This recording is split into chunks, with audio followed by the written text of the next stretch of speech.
Seguinos en nuestras redes sociales. Instagram, Twitter, Facebook, 24/7 Express UI.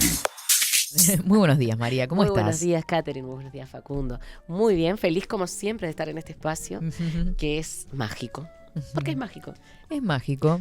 Hay libros, hay imaginación, hay creatividad, hay información. Hay lectura. Hay lectura.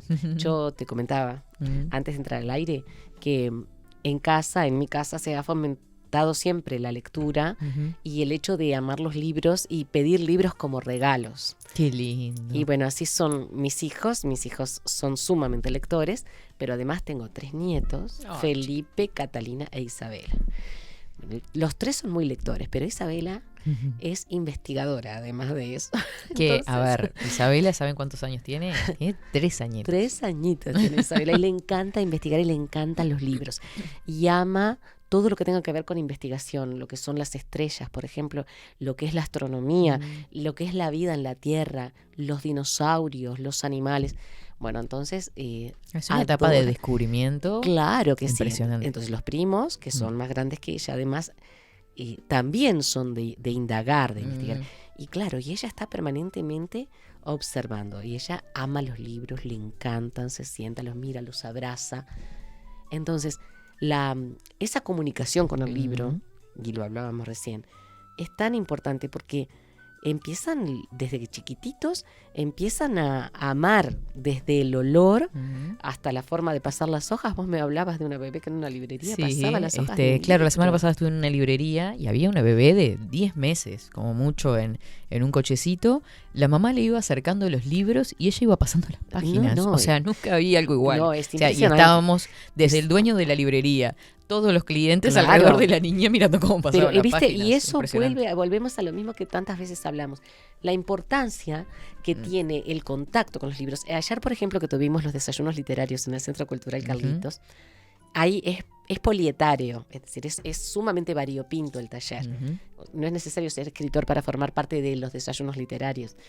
Y hay una jovencita que es escritora, que tiene 19 años, entonces había unas ediciones impresionantemente antiguas de Paja Brava, del escritor gallego-uruguayo José Alonso Itreyes, el viejo Pancho. Sí, oriundo de Tala incluso. Claro, él vivió en Tala. Pancho. Él era gallego, de padre asturiano, pero se instaló en Tala y allí toda su vida se desarrolló en Tala.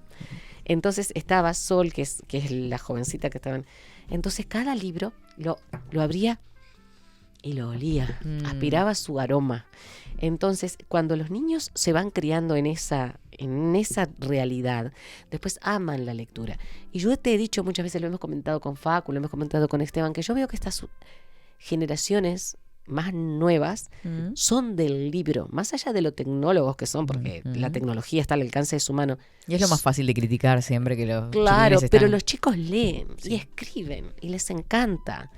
Y todo lo que sea libro...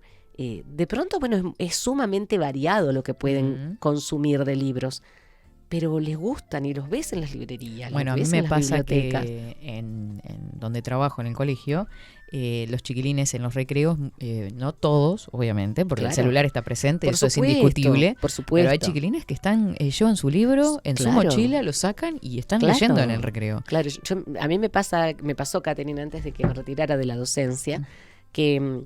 Me acuerdo que una vez había una chica que se sentaba en las primeras filas de la clase. Eran muy numerosas, entonces no los podíamos sentar en semicírculos, se sentaban en filas.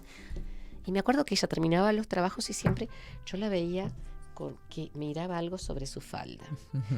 Quiero aclarar que yo trabajé con el celular. Desde que la información se hizo tan productiva, trabajar con el celular era mucho más fácil que renegar porque lo tuvieran... Entonces usábamos el celular como herramienta, en realidad. realidad. Claro, en el primer ciclo siempre la ceibalita, porque eran maravillosas. Y en el segundo ciclo con el celular como una herramienta de trabajo. Entonces un día voy y me acerco al banco y estaban leyendo un libro alto como de 5 o 6 centímetros y estaba leyendo. Le digo, ¿qué estás haciendo? Ay, se puso colorada. Claro. Y dice, ay, profe, estoy leyendo. No me acuerdo qué obra era que estaba leyendo. Era una obra, estamos hablando de un libro que no era... lo que llamamos juvenil, más allá de que, como decía Juan Ramón Jiménez, los libros se escriben para todos. Claro. Después, bueno, está en los padres elegir y en los grandes elegir lo que quieren leer ellos. Entonces le digo, bueno, mira, me encanta lo que estás haciendo, me encanta, vamos a hacer lo siguiente. Cada vez que vos termines un trabajo, yo te voy a dar tiempo para que lo leas, no lo escondas, ponelo sobre el pupitre. Claro. Entonces fue como una especie de efecto contagio, porque empezaron a aparecer libros con sus libros. Qué lindo. Y el intercambio.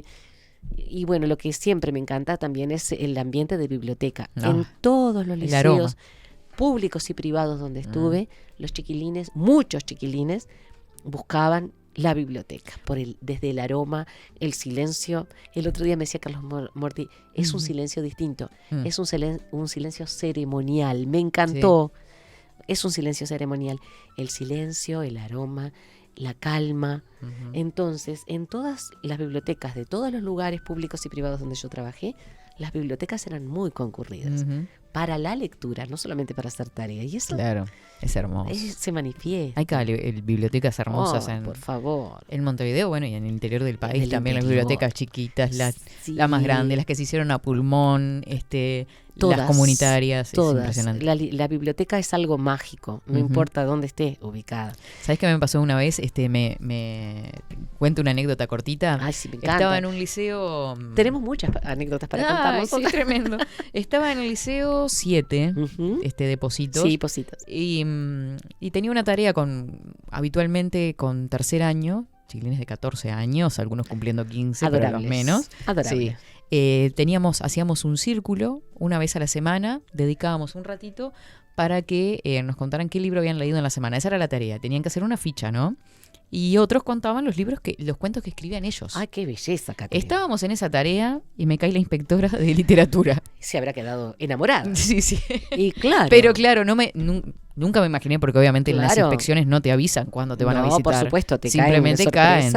Pero en la actividad que estabas era una maravilla. Una maravilla, y era una actividad que hacíamos semanalmente. Semanalmente, date cuenta que estamos hablando de una cotidianidad que es interesantísima. Sí, es una actividad muy linda. Claro, y la lectura, o sea, el regalar libros, incluso libros leídos, como decimos siempre, ya no son libros usados. Los libros son leídos o no leídos, o sea, los leídos son aquellos que otro leyó y después están los nuevos. Claro. Pero se dejó de usar la palabra usados, cosa que me encanta, porque vos no lo usás el libro, vos lo leés. Claro, los míos están todos más que leídos, ¿no? Porque generalmente están marcados, con marcalibros, gastados. No los escribo generalmente, los doblo, pero cuando los chiquilines, me encanta esa gente que escribe a los márgenes, que hace comentarios, sí. Que les dobla la puntita. Me encanta. Sí. Y es... Sí, yo los literarios, los que trabajan en textos, claro, los tengo, sí, pobrecitos, claro, con anotaciones por todos lados. Querrán decir en algún momento, por favor, déjanos descansar un poquito.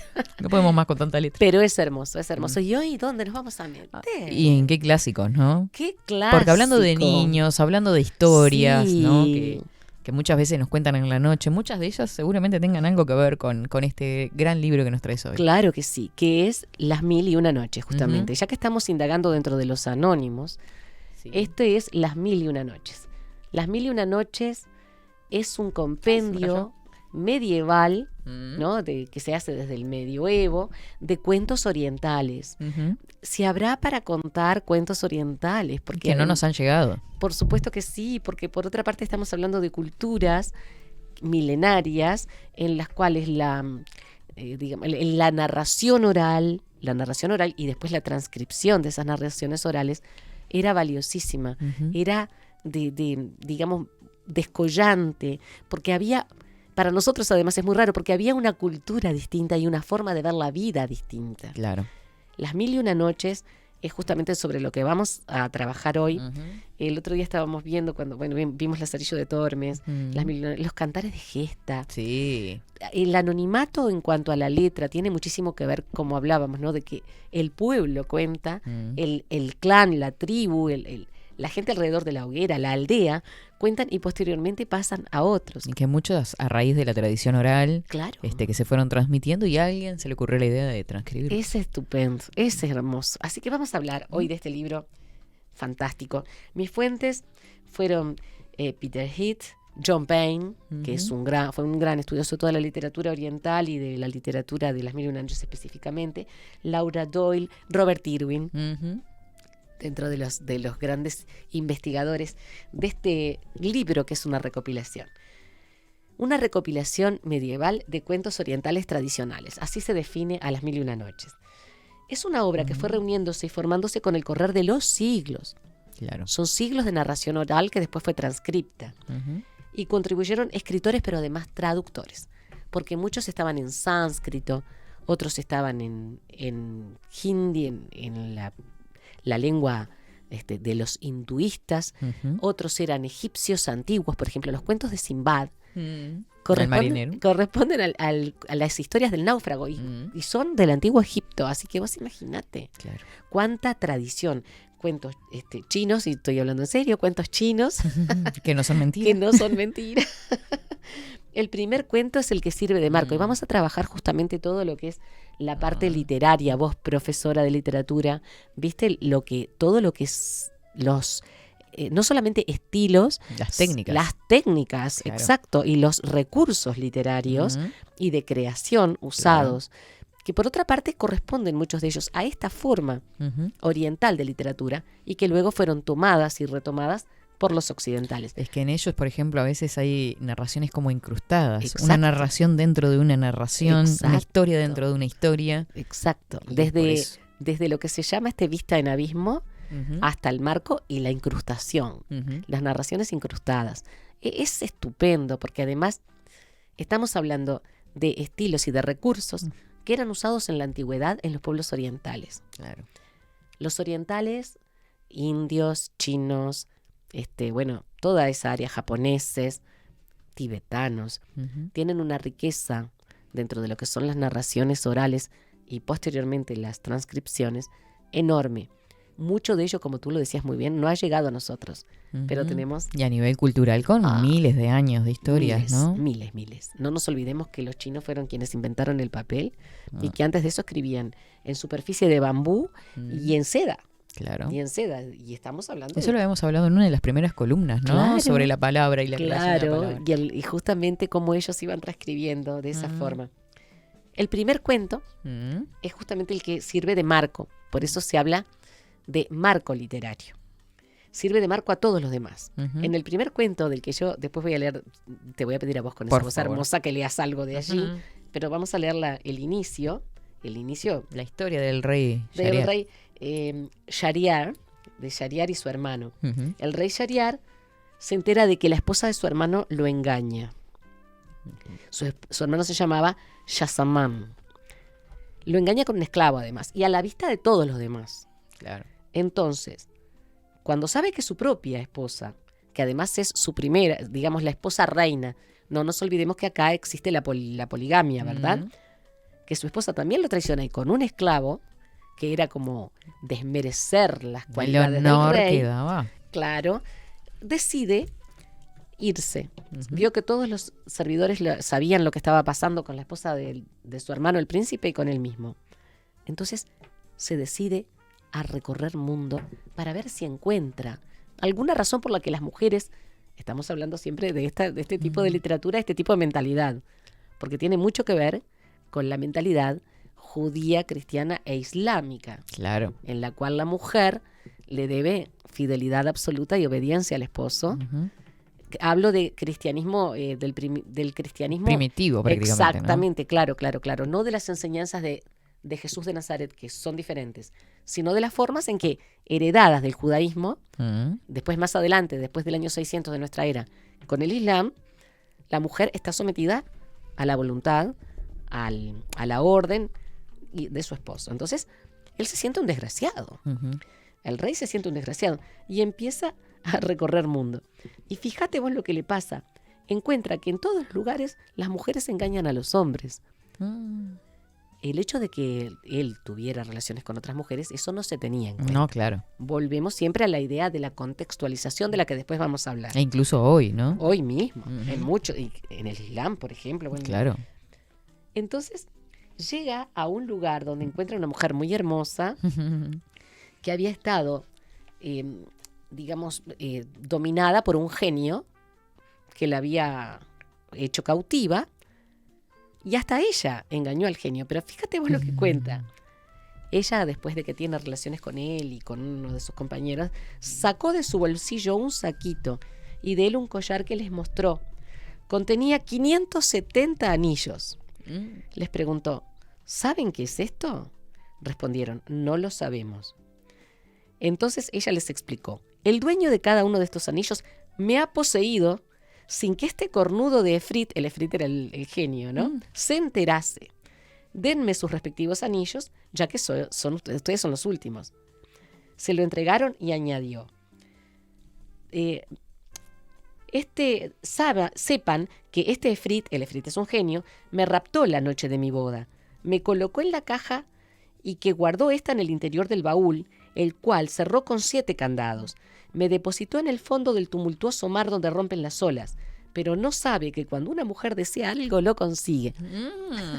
Igualmente, claro, eso está contado desde el punto de vista, estaba pensando, de un hombre, ¿no? Claro. La mujer maligna, manipuladora. La que manipula, la que engaña. O sea, tratando de abrirle los ojos seguramente a lectores hombres ahí, ¿no? Por supuesto, claro, porque es así, Catherine, exactamente. Claro. Entonces dice, por eso dijo el poeta, no te fíes de las mujeres, no des crédito a sus promesas.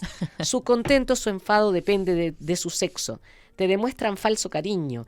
La perfidia está en el interior de su traje.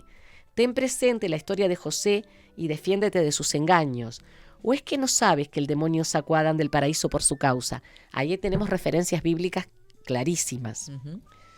Cuando oyeron estas palabras, quedaron admirados y se dijeron, si a este, que es un efrit, o sea, un genio, ¿no?, le ocurren cosas mayores que los que nos han ocurrido a nosotros, bien podemos consolarnos. Claro. En el acto se separaron de ella, que no nos olvidemos que contenía 570 anillos, ahora tenía 572. En el acto se separaron de ella, regresaron a la ciudad del rey Shahryar y entraron en su alcázar. El alcázar era el castillo. El monarca cortó la cabeza de su esposa, lógicamente, porque era una persona traicionera, una traidora, así como de las jovenzuelas y de los esclavos. Desde entonces, el rey Shahryar todas las noches tomaba una joven virgen, tenía relaciones con ella y al día siguiente la mataba. Así fueron las cosas durante un lapso de 3 años. Esta es la historia marco, la historia que enmarca todas las demás. Las gentes estaban desesperadas y huían con sus hijas, hasta tal punto que no quedó en aquella ciudad ni una sola muchacha que pudiera soportar el asalto. Un día el rey mandó a su visir que le llevase una joven para poseerla, según era su costumbre. El visir salió y buscó, pero no encontró ninguna. Se habían ido todas. Se habían ido todas, las vírgenes se habían ido todas. Entonces se dirigió a su casa enfadado y atemorizado el visir, temiendo que la cólera del soberano recayera sobre él. Este visir tenía 2 hijas, muy hermosas, muy jóvenes. La mayor se llamaba Sheresade y la menor, Duniasad. La primera había leído libros, historias, biografías de los antiguos reyes y crónicas de las naciones antiguas. Se dice que había llegado a reunir 1000 volúmenes referentes a la historia de los pueblos extinguidos, de los antiguos reyes y de los poetas. Vos fijate de la cultura que estamos hablando. Estamos hablando de que en la historia marco, en la historia que enmarca todas las demás, Sheresade es un personaje muy particular, era una mujer extremadamente culta. Tenía 1000 volúmenes. Estamos hablando de una biblioteca de 1000 libros en una jovencita. Sheresade le dijo a su padre, ¿qué te ocurre que estás descompuesto, preocupado y afligido? Alguien ha dicho, sobre todo lo siguiente... esto lo había leído. Di a quien soporta una pena no es eterna. De idéntica manera como la alegría se va, perecen las penas. Cuando el visir oyó a su hija, le refirió lo que le había ocurrido con el rey desde el principio hasta el final. Ella le dijo, por Dios, padre mío, cásame con ese rey. Si vivo todo irá bien, y si muero, serviré de rescate a las hijas de los musulmanes y seré la causa de su liberación. Por Dios, le dice el padre, no te arriesgues. Es necesario que lo haga, dice ella. Estamos frente a una situación que plantea muchas cosas en la historia de Marco. La crueldad, la desvalorización total de la mujer que además no se mantiene virgen. De la mujer objeto también, ¿no? De la mujer objeto. Uso y tiro. Exactamente. Tenía relaciones con ellas y las mataba. Pero además de una mujer excepcional que vivió toda, digamos, su adolescencia y su juventud, es una joven, para leer, para instruirse. Pero por otra parte, es una mujer con un gran valor. Es una mujer valiente.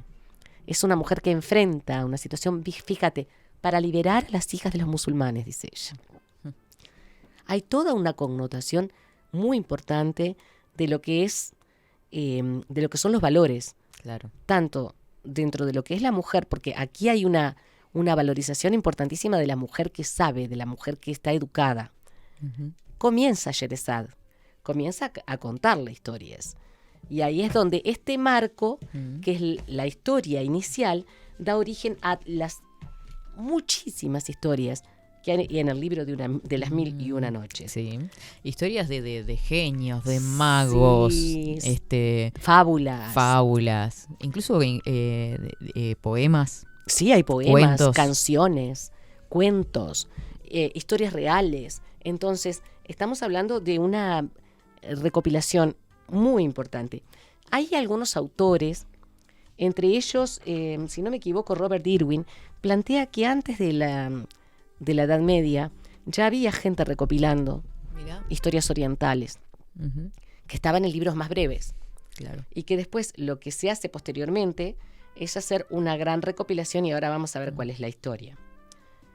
La conclusión entonces del rey es que todas las mujeres son iguales. Sherezade busca de alguna forma que se liberen las otras chicas de esta terrible situación de que, bueno, el rey se casaba con una noche, la mataba al día siguiente, y entonces los padres perdían a su hija, ella perdía la vida, y así sucesivamente. Hay mucha crueldad, y en otros cuentos también hay mucha crueldad. Hay humor, hay magia, hay todo un poco, hay ¿no? espíritus, pero también hay espíritus. Sí. Durante 1001 noches, Sherezad va a contarle leyendas, algunas trágicas, otras cómicas. Todas son tradicionales islámicas, todas son de origen musulmán, como Aladino y la lámpara maravillosa, Ali Baba y los 40 ladrones, Simbad el marino. Todas fueron recopilaciones. Antoine Galland, y aquí tenemos el nombre del gran recopilador en el siglo XVIII, hace un orden y una recopilación completa de todos estos cuentos, historias y leyendas que venían desde la Edad Media. Así que le debemos estos libros que conocemos ahora a Antoine Galland. Hay muchísimas ediciones, Muchas. estuve investigando, mirando por todos lados, me recorrí bibliotecas de Montevideo, y hay desde ediciones de 10.000 pesos. Sí, imposibles de comprar. Imposibles, pero unos libros gigantes, tapadura, impresionantes. Como para que luzcas en tu casa. Sí, que lo pongo en la puerta directamente. O sea, tengo la puerta y el libro ahí. Y el libro, después. Ya está, como un monumento. Por supuesto. Y después tenés ediciones de varios tomos también. Claro. Hay ediciones más baratas de 1.000 y pico que son tapadura, también muy lindas presentaciones, muy lindas, que están casi completas. Y después, obviamente, está el más clásico de bolsillo, ¿no? Claro. Mucho más accesibles. Pero estuve mirando de todo. Algunas no están completas. Claro. O sea, porque son muchísimas. Son muchísimas historias. Yo tengo una edición que no pude encontrar, es de mi hijo Facundo, y debe tenerla seguramente Micaela porque no la encontramos en casa, que es una edición económica de tapa dura con todas las historias. Es inmensa. Qué hojita de Biblia. Así, porque son muchísimas historias. En realidad no estamos hablando de 1001 historias, sino que estamos hablando de decenas o centenares de historias, algunas, como decías tú, incrustadas dentro de otras, poemas, cuentos, canciones, que están recopiladas. Y cuando Antoine Galland hizo esa recopilación, fue realmente un boom. Claro. Porque fue la llegada de la cultura oriental a un siglo XVIII que provenía del clasicismo, o sea, estaba muy acunado, muy arropado por la civilización grecolatina. Entonces esto irrumpe como algo diferente. Es que había un renacer, o sea, ya el renacimiento había pasado, ¿no? Claro. Pero de todas formas hubo una revalorización en esas épocas de toda la cultura clásica. Por supuesto. Y claro, por esto también tuvo su fue momento. como un florecimiento muy importante. Es muy importante tener. Y la tradición además árabe misma en España, ¿no? Claro. Y había, debido justamente a todo lo que había pasado, ese rechazo que hubo en España, digamos, la búsqueda además de recuperar en la Edad Media con las cruzadas, ¿no? Sí. La Jerusalén, la ciudad santa. Eso determinó, por ejemplo, que se odiara, que se generara odio hacia las culturas que no tenían que ver con la Europa de ese momento. Claro, con lo que se quería promover en Por realidad. supuesto, todo lo que era bárbaro, o sea, que no tenía que ver con la Europa descendiente, digamos, del clasicismo grecolatino, y todo lo que era foráneo no podía ser tenido en cuenta. Entonces, en el siglo XVIII ya estamos hablando del iluminismo, estamos hablando de la razón, razón, de la filosofía, del pensar, de claro. la democratización del conocimiento. Por mismo, supuesto, ¿no? Aparecen estas historias que son realmente espectaculares y que se conocieron a través de los libros y que llegaron además a muchísima gente a las que encantó, porque son historias realmente encantadoras. Y cortas. Y son breves, claro, eso es muy importante. Las dos primeras historias son, las dos primeras que mencionamos, Aladino y la lámpara maravillosa y Alí Baba y los 40 ladrones, corresponden a tradiciones orales de Oriente. Pero Sinbad el Marino, como yo te explicaba hoy, yo lo había leído hacía mucho tiempo, responden a lo que eran las historias del náufrago, del antiguo Egipto. Así que estamos hablando de historias milenarias, realmente milenarias. En las 1001 noches aparecen genios, espíritus, magos, lo que vos comentabas recién, que tratan con personas comunes, lugares reales, lugares fantásticos. Es realmente hermosísimo. Hermosísimo. Vamos a hablar un poquito de las técnicas literarias que se usan. Bueno, muy bien. Y después cuando vos quieras lees algún fragmento de esas con tu voz preciosa. La historia marco es un dispositivo de encuadre. Este dispositivo de encuadre es la historia que acabamos de ver. Del rey que se va, que busca justamente Shahriar va a buscar si hay mujeres fieles. Como decíamos, estamos hablando de una forma de pensar muy, claro, muy particular, ¿no? Cuando Sherezade le dice al visir, que es su padre, cásame con él para, si puedo vivir, magnífico, y si no puedo vivir, por lo menos liberaré a otra chica por esta noche. Esa es la historia. Cuando empieza el marco a desarrollarse, a desplegarse, la primera noche después del casamiento de Sherezade con el rey. Por ejemplo, las historias marco están a veces, algunas de ellas, dentro de las mismas historias que cuenta Sherezade, porque algunas son marcos de otras. Entonces hay realmente una especie de, como decíamos, de despliegue, como una especie de espiral de profundización. Vos hablaste hoy de algo estupendo que es la narrativa incrustada. Se trata de la existencia de una historia incrustada en otra historia, por medio de estrategias como una pregunta, por ejemplo, dejada sin responder, o un hecho que queda sin resolverse en una historia anterior. El suspenso, ¿no? Claro. ¿Dónde nació? Se termina y se vuelve justamente para tratar de responder la pregunta o de concluir esa historia que quedó en medio de en medio de las aguas. Te la dejamos ahí. Exactamente, por eso se llaman incrustadas. En el caso de Sherezade, que es la narradora, da pie a algunos de los personajes que narran sus historias y esto le permite que el rey quede, digamos, cautivado porque ¿qué va a pasar? No me terminaste de contar. A veces él le dice, no terminaste de contarme la historia de que empezaste sobre tal cosa. Entonces ya reengancha. La visualización dramática se plantea cuando las descripciones del espacio, las personas, los gestos de quienes hablan, es detallada hasta el mínimo, pero hasta el mínimo elemento. Claro. Eso se llama visualización dramática. Yo no lo tenía, esto lo aprendí con las 1001 noches, cuando lo leí hace años, ese detalle. La descripción. Claro, porque por ejemplo yo que admiro a Sorín, que sobreadjetivaba de una manera impresionante, pero era un exquisito de la descripción, tiene que ver con esto. Se llama visualización dramática. Bueno, otro gran componente es el destino. Ah, sí, claro. El destino. No nos olvidemos nosotros que procede de filosofías orientales, en las cuales el destino es muy importante, aquello que no se puede cambiar, aquello que está determinado desde el inicio. Claro, como las moiras las moiras la griega. de los griegos, de los claro griegos. Que sí. Las moiras, que bueno, una creo que una era la que hilaba, una era la que determinaba digamos el hilo hasta dónde llegaba y la otra cortaba el hilo de la vida, ¿no? Entonces, y una echaba las suertes, una echaba las suertes.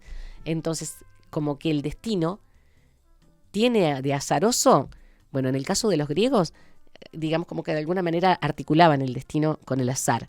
En el caso de los orientales, muchísimos de ellos creen en un destino invariable, algo que no pueden cambiar. Que no se puede cambiar. Otra de las cosas es el presagio. presagio de designación repetitiva o arma de Chekhov. ¿Vos te acordás de los cuentos de Chekhov e incluso de las historias, las obras de teatro de Anton Chekhov? Tienen mucho de esto, que consiste en que algo que parece muy pequeño, insignificante, que no tiene nada que ver, se va a transformar en el centro o eje de la historia. Claro. En Chekhov es lo que está ahí, al azar. Exacto. En Chekhov en las obras de teatro se observa, me acuerdo en este momento de El jardín de los cerezos, por ejemplo, de Tío Vania, y de los cuentos, como La dama del perrito, en lo cual algo muy pequeño y casi insignificante se transforma posteriormente en el fuerte de la historia, claro. ¿No? Eso se llama presagio de designación repetitiva o arma de Chekhov. Me encanta que se llame arma de Chekhov. Me encanta. Yo admiro profundamente a Anton Chekhov. La otra, la profecía autocumplida. Cuando una profecía es dada o alguien la busca, y más allá de todos los avatares, las situaciones, tiene que ver con el destino también, las situaciones llevan a que se cumpla esa profecía, más allá de todo lo que pase el personaje o la situación, termina sabiendo la persona que se va a cumplir determinadas cosas. Claro. Entonces, el personaje o la situación. Eso es también muy típico del oriental, de las historias orientales, y tienen mucho que ver con la idea del destino. El cuento de Ataf, por ejemplo. El cuento de Ataf es un cuento en el que Ataf pasa por cosas indescriptibles, hasta encarcelado, condenado a muerte, pero sabe que la profecía va a cumplirse, no duda de ello. Claro. Y se dan todas las condiciones para que él pueda salir de esa situación. Eso es una de las características. La repetición es otra de los elementos literarios muy usado en la tradición oral, justamente. Claro, el repetir un concepto, una idea, o el repetir, por ejemplo, tramas de determinados cuentos. Aparecen acá. Los conceptos recurrentes son muy comunes en Las Mil y Una Noches, como son también comunes en muchas formas de literatura. El volver sobre el concepto, el recurrir a la idea una y otra vez. Está muy interesante.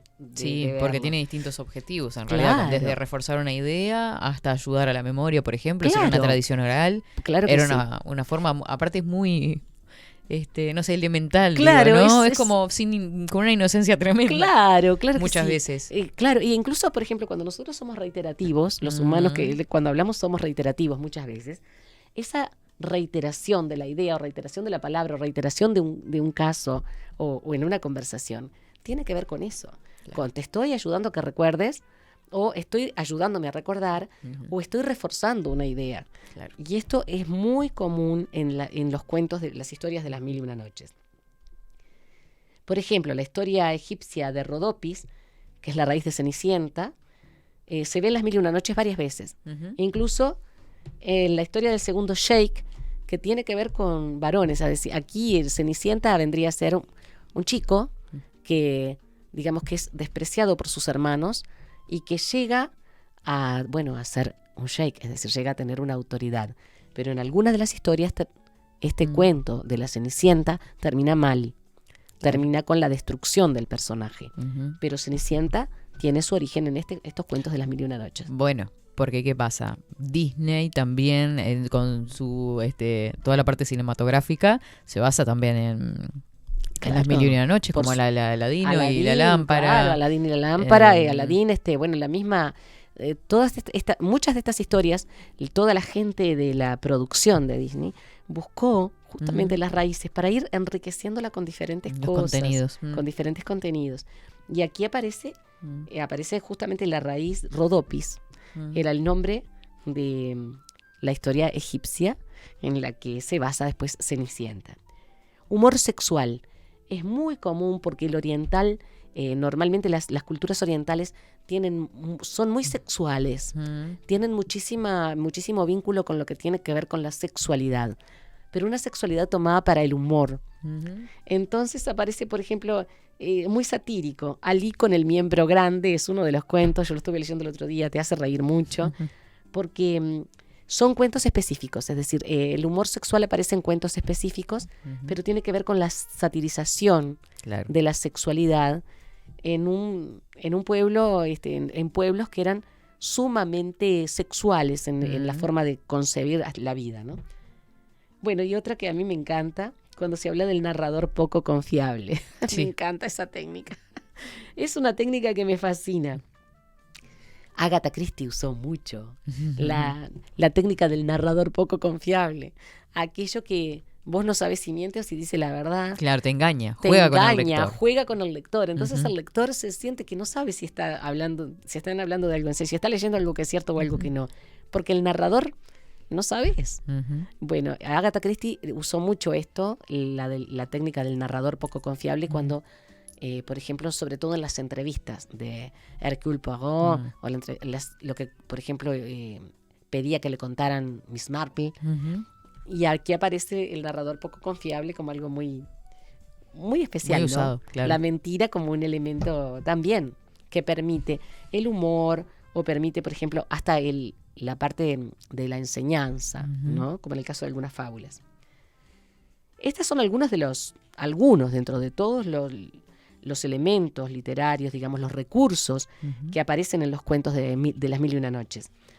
Y a mí me gustaría que vos leyeras algo, porque... Sí, acá, mirá, justamente hablando de esto, ¿no? De cómo luego las empresas, en realidad, las grandes empresas, tomaron distintas historias de las Mil y Una Noches para transformarlas en éxito. A mí me encantaría que vos plantearas eso, porque justamente es un libro que dio pie a incluso a fábulas posteriores, dio pie a muchísimas historias, a muchísimos libros, y a que muchos autores también se fundamentaran, se basaran en las historias de las Mil y Una Noches para escribir las suyas propias. Bueno, viste, sale de nuevo este concepto de que en realidad no somos realmente originales, sino que somos los libros que leímos. Eso mismo, en eso estaba pensando. Nuestra mente y nuestra memoria está formada por todo aquello que ha habido antes. Claro. Y estoy convencida de que cada autor, por original que fuera, está fundamentado hasta en las historias de nuestros ancestros. Porque las historias alrededor del fuego, los mitos, las fábulas, las historias de animales que hablan, las enseñanzas, todo eso tiene muchísimo que ver con el hecho de la imaginación humana desde el principio de los tiempos. Claro. Una de las formas de la evolución del humano fue generar la imaginación y ampliarla hasta llegar a lo que es hoy. Entonces, en definitiva, lo que vos decís es absolutamente cierto. Claro. No somos definitivamente originales porque alguien ya lo pensó, lo imaginó. Y si no lo escribió, lo dijo, o vos lo leíste en algún lado, o lo escuchaste. Y en esto de volver a la imaginación, claro. Por eso arrancábamos hoy la columna de esta manera, ¿no? Se acerca un día del niño y qué más lindo que fomentar con la imaginación, ¿no? Un libro para leer juntos, qué lindo. Un libro para compartir. Exacto. Historia del Aladino o la lámpara maravillosa. Me encanta. Qué lindo ser en una lámpara maravillosa, ¿no? Sí. Y poder pedirle. Necesito. Ya somos dos. Sí. En la capital de un reino de China, muy rico y de vasto territorio, había un sastre llamado Mustafa. Pobre en extremo y cuyo trabajo apenas le daba para mantener a su mujer y a un solo hijo que tenía. Aladino, tal era el nombre del hijo del sastre. Se había educado en el más completo abandono y por lo tanto adolecía de grandes defectos y perversas inclinaciones. Aladino. Desobediente a sus padres y aficionado de la holganza, pasaba los días enteros fuera de su casa, jugando en las calles con vagabundos de su edad y de su especie. Ya me imagino acá a Aladín tirado, ¿no? Sí, por supuesto. Es imposible, ¿no? Imaginarse el dibujito, ¿no? Claro. Que es justamente lo que tenemos de antecedente. Claro, que tenía hasta un lugarcito. A ver, mirá que nos está mostrando Facundo. Todas las adaptaciones que usan. Impresionante la cantidad de adaptaciones y bueno, y es una parte de las adaptaciones de Aladino y la lámpara maravillosa. Bueno, y comedias, ¿no? La telenovela también. También. Muy basada también en historias. Sí, por supuesto. ¿No existe una telenovela que se llama Las Mil y Una Noches? Hubo una telenovela que se llamaba así y que tenía que ver también con una historia de palacio en la que se iban dando distintas situaciones. Creo que no sé si no estaba Sherazade también. Puede ser. Quiso el padre enseñarle el oficio de manejar la aguja, pero no pudo conseguirlo de grado ni por fuerza, y Mustafa, afligido al ver las malas inclinaciones de su hijo, fue atacado por una enfermedad que al fin lo llevó al sepulcro al cabo de algunos meses. La madre de Aladino, que conocía la inutilidad de su hijo y su oposición a ejercer el oficio de su padre, cerró la tienda y realizó la venta de los géneros y utensilios, con cuyo importe y el de su trabajo en hilar algodón esperaba pasar una vida modesta, pero tranquila. Con la muerte de Mustafá desapareció la barrera que se oponía, de vez en cuando, a que Aladino siguiese el torrente de sus depravadas aficiones. ¿Cómo? Además, ¿cómo lo plantea, no? Sí. ¿Cómo lo describe, por favor? Arrancó mal Aladino. Ya lo mataron. Y a los 15 años era el muchacho más travieso y más pervertido del pueblo. Qué terrible, ¿no? Un día estaba jugando en la plaza con otros chicos, según su costumbre, cuando un extranjero mago africano que pasaba por allí se detuvo para contemplarle. Ya fuera que notase en el semblante de Aladino los signos característicos del hombre que necesitase para sus planes.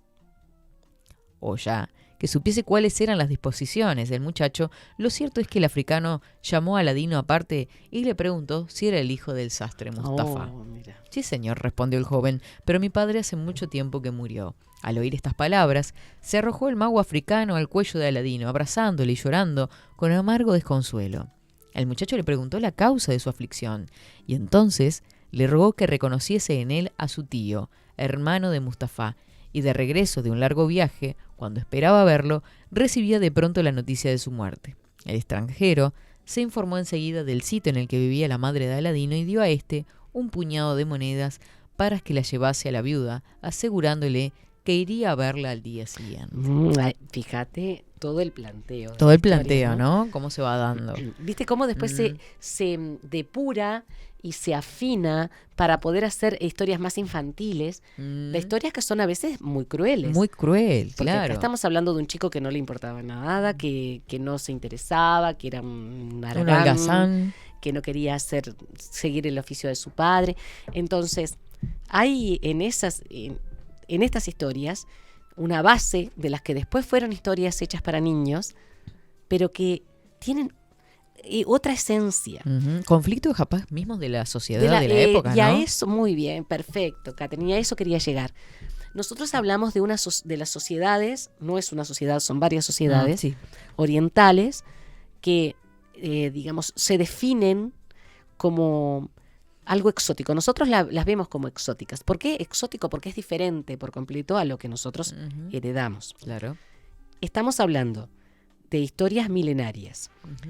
En lugares en los que primero había sociedades que estaban en crecimiento, de desarrollo importante de actividades como el tejido, las industrias manufactureras, pero estoy hablando de manualidades, principalmente de la parte artesanal. Viste que la mamá, por ejemplo, de Aladín hilaba algodón. Ahí está. Entonces, ese tipo de actividades que son milenarias. Estamos hablando de que estas historias podrían haber nacido perfectamente en el origen, ya en la época del Neolítico. Pero ¿qué sucede? Hablamos también de etnias diversas, porque viste que los nombres son árabes, Mustafá, Aladín, pero era un reino de China. Entonces hay como una articulación allí de distintas sociedades y de distintas etnias. Por ejemplo, hay historias de Oriente Lejano, japonesas y chinas. Hay historias de Oriente Medio, persas. Sí. Hay persas, hay egipcias, hay sumerias, que se fueron modificando a través del tiempo. Entonces, no nos tenemos que olvidar que del politeísmo inicial, por ejemplo, pienso en el Antiguo Egipto, pienso en Sumeria, pienso en India. Bueno, India, por supuesto, aún ahora el hindi es una religión que tiene múltiples dioses. Son millares, imposibles recordarlos todos. Pero se pasa a las 3 religiones monoteístas más grandes del mundo. El judaísmo, el cristianismo y en el año 600 y tanto de la era cristiana el islam. Entonces hay un cambio acá, un cambio bastante trascendente, que es, por ejemplo, el rol que cumple en la familia cada uno. Claro. Hay, en el caso del islam, por ejemplo, el hombre es el jefe de familia, sin duda alguna. En el caso del judaísmo también. En el caso del cristianismo, y vuelvo a lo mismo, en el cristianismo primitivo, que está muy ligado al judaísmo, hay también un predominio del patriarcado. Uh-huh. El padre como jefe de familia. Claro. Cuando el padre muere, cuando el padre no está, la madre tiene que hacerse cargo. Pero, por ejemplo, si hay hijos mayores. Claro, exacto. Cuando hay hijos varones mayores, lo lógico es que sean ellos. Uh-huh. En el caso de Aladín, no corrimos con suerte. Aladín no quería mucho, no quería saber nada. No le gustaba para nada. Sí, sí. Entonces, pobre mujer, tuvo que vender todo. Vendió todo, bueno, pero por lo menos pensaba tener, digamos, una vida tranquila. El que no tuvo la vida tranquila fue Aladín, porque le pasó de todo. Pero vos fíjate cómo cada grupo humano, cada situación geográfica y esa evolución histórica, porque hablamos de cuentos que van desde la antigüedad, por eso decía, cuando aparece, por ejemplo, estas actividades que son artesanales, como el hilado de algodón, el trabajo de la madera, la cerámica, el ocultar metales preciosos, el ocultar piedras preciosas, el ocultar oro, propio además de los piratas de la época, porque los piratas no son solamente de la época de la colonización. La piratería es propia del humano desde siempre. Entonces era robar y el botín se escondía. ¿Por qué? Bueno, porque después se vería cómo se iba a repartir, casi siempre había unos cuantos muertos dentro del reparto y así sucesivamente, ¿no? Uh-huh. Entonces, ¿están golpeando? Creo que es arriba, el piso de arriba. Bueno, pensé que estaban golpeando la puerta. Pensé que podría ser alguien que viniera a contarnos una historia. Una historia. Pero en realidad está muy visible esa evolución de las distintas religiones. La mayor parte de los cuentos están adaptados al Islam. Son cuentos orientales de musulmanes. Uh-huh.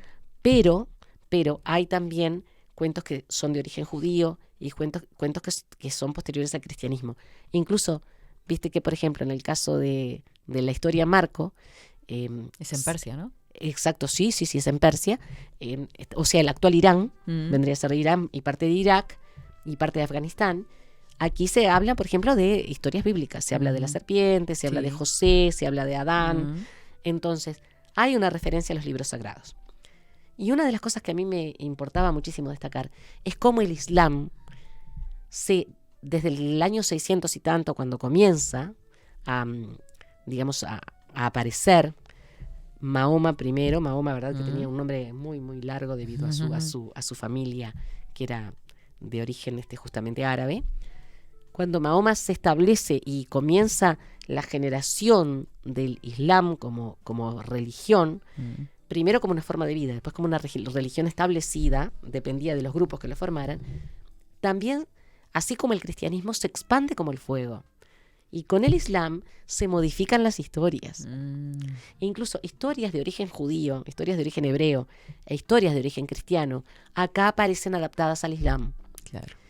Por eso las autoridades son sheikh o son sultanes, son reyes de estos reinos que son justamente del oriente. Aparecen, por ejemplo, las princesas, las reinas, el harén como una forma también de tener a las mujeres del sultán o del sheikh. Claro. Hay una adaptación constante de muchísimas historias para ser contadas dentro de los pueblos islámicos, dentro de los pueblos musulmanes. Y aquí es donde nosotros tenemos ese marco. Por eso son cuentos orientales y la mayor parte de ellos tienen a Alá, que es el nombre de Dios. Él significa, él en árabe, es el nombre que se le da en la Biblia. Yo soy el que soy, decía Yahvé. Entonces él, Alá, que es el Dios único de las religiones monoteístas, pero que establece el Islam. Y todas esas historias, de alguna forma, tienen parte de la ideología y de la fe y de las características de vida de los musulmanes. Qué interesante. Muy qué interesante. Muy. Aparte, el leer mismo nos lleva también a recorrer esos mundos, ¿no? Claro que sí, porque es como leer, es como Aladín cuando la alfombra mágica, ¿no? La alfombra mágica de los lectores son las páginas de los libros, es el libro. Qué lindo. Y es que es una imagen que a mí me atrapa porque vos te vas a recorrer a otro lado. Y estas imágenes que aparecen, estas historias, nos hacen ver un Oriente muy, muy depurado en cuanto a la parte artística, pero donde el humano es el mismo en todas partes, es el mismo con sus esencia, debilidades, los problemas, todo, las pasiones, los sueños, las pasiones, los miedos, la muerte, la vida, el amor mismo. El amor. Las historias de amor de las Mil y una Noches son realmente espléndidas. Incluso la historia de Sherezade y Sharad es una historia hermosa. La historia de Marco mismo es una historia de amor. Así que hay que invitar a nuestros oyentes a que ingresen en estos libros preciosos, en estos cuentos, que además se pueden ir leyendo, porque como aparecen en el índice bien identificados. Sí, son cortitas las historias. Son cortas las historias. Ahí está. La voy a tapar Me parece genial que quede el libro como mi cara. Pero realmente es para tener en cuenta. Preciosa ese libro que trajiste. Es de una edición preciosa. Muy linda. Y además tiene ilustraciones. Viste cómo hay ilustraciones que tienen, algunas ilustraciones que están basadas en las de los libros primitivos. Sí. Tienen mucho de egipcio, otras tienen mucho de asirio. Claro. Vos ves allí la interculturización que hubo al volver las historias todas del tipo islámico. No dejaron de pertenecer a los pueblos originarios, de donde proceden. Claro. Siguen siendo las mismas, adaptadas. Ni que hablar. Y después, bueno, tenemos a grandes como Disney, la empresa, ¿no? Estamos hablando de la empresa que adaptó. Vio la oportunidad. Vio la oportunidad, claro que sí, de hacer grandes, y de tener grandes ingresos con estas historias que son mágicas. Son mágicas. Y que invitamos a leer, por supuesto, en realidad. Máxime ahora que viene el Día del Niño, por favor, que sus niños lean. Hay adaptaciones también de... ¿Cómo no? Muchas para adaptaciones. infantiles. Sí, claro. Y Sinbad el Marino, Aladín y la lámpara maravillosa, Alibaba y los 40 ladrones, la mayor parte de las adaptaciones son para niños. Ni que hablar. La mayor parte. Bueno, queda la invitación hecha entonces. Por supuesto que muchísimas gracias. No, gracias a ti, a Facundo, a Esteban, gracias a nuestros oyentes que siempre están presentes. Y bueno, en la próxima ya vendremos con algo diferente. Lo iremos anunciando. Sí, queda como el presagio, pero ahí. Pronto para después colgarnos. Lo que sí no hacemos es el narrador No. El mentiroso. No. Nosotras somos narradoras totalmente confiables. El narrador poco confiable no existe aquí. No está. Muchísimas gracias y buen fin de semana. A vos y para ti también. Esto fue El Misterio de la Palabra en este jueves hermosísimo que hemos compartido junto a María García Marichal. 24/7 Express.